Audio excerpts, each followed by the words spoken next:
আমি কালকে স্যারের কাছে আপনার ব্যাপারে রিকোয়েস্ট করব, তারপর দেখা যাক কী হয়। কিন্তু ম্যাম, নায়িকা তো ভীষণ ক্ষেপে আছে। আপনি কালকে এসে আমার কাছ থেকে অ্যাড্রেসটা নিয়ে যান, তারপর যেভাবেই হোক আপনি ওনাকে ম্যানেজ করেন। আমি জানপ্রাণ দিয়ে চেষ্টা করবো ম্যাম। আরেকটা ব্যাপার, জি বলেন। কোনো অফিসে গেলে সবসময় হাসি খুশি থাকবেন, বিনয়ী থাকবেন।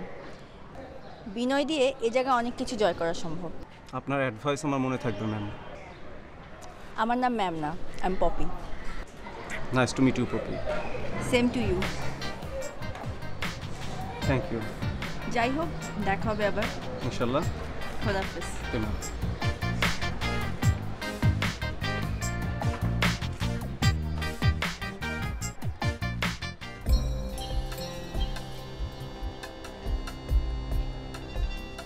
মোর্শেদ খান, একবার, শুধু একবার তোমাকে বাটে পেলে হলো। যত কষ্ট তুমি আমাকে দিয়েছ তার 3 গুণ কষ্ট আমি তোমাকে দেব।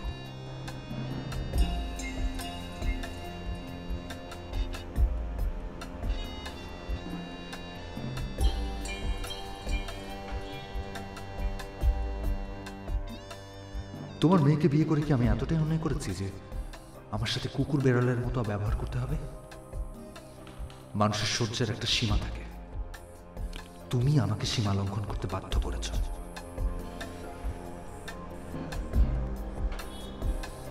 কিন্তু সীমা লঙ্ঘন করে আমি কি করতে চাই?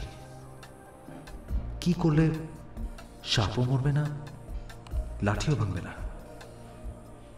কি করলে রিয়াও থাকবে, ভালোবাসাও থাকবে, হাতে টাকাও আসবে? এমন একটা মাস্টার প্ল্যান আমি কোথায় পাই?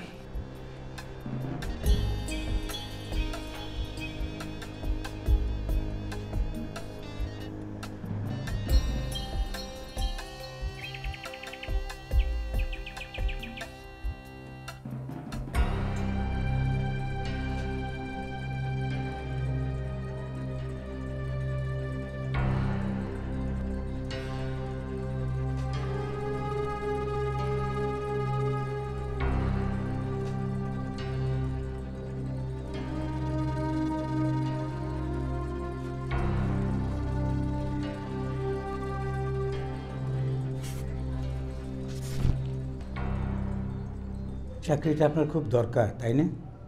জি স্যার। কতদিন ধরে বেকার আপনি? স্যার প্রায় 2 বছর। প্রায়? এক্স্যাক্টলি কতদিন? 1 বছর 9 মাস। ভুল বললেন। সার্টিফিকেট হিসেবে 2 বছর 5 মাস 17 দিন। কি ঠিক বললাম? হয়তো। হয়তো, তবু ডেফিনেট না।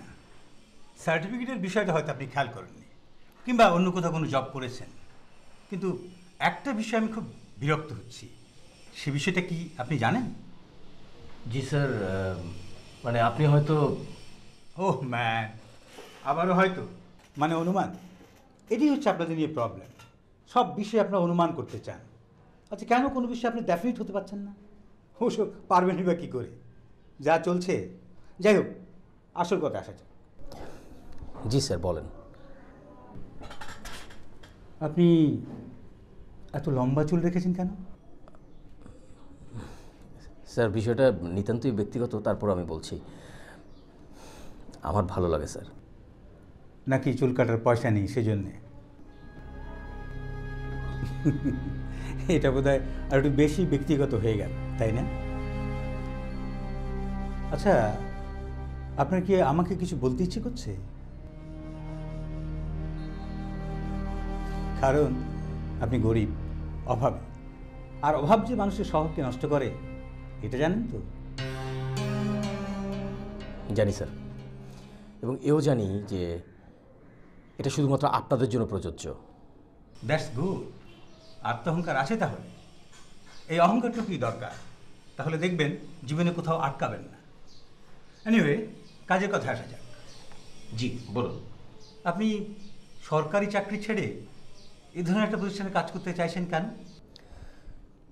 নিজের যোগ্যতা প্রমাণ করার জন্যে। যারা সরকারি চাকরি করে তারা কি অযোগ্য?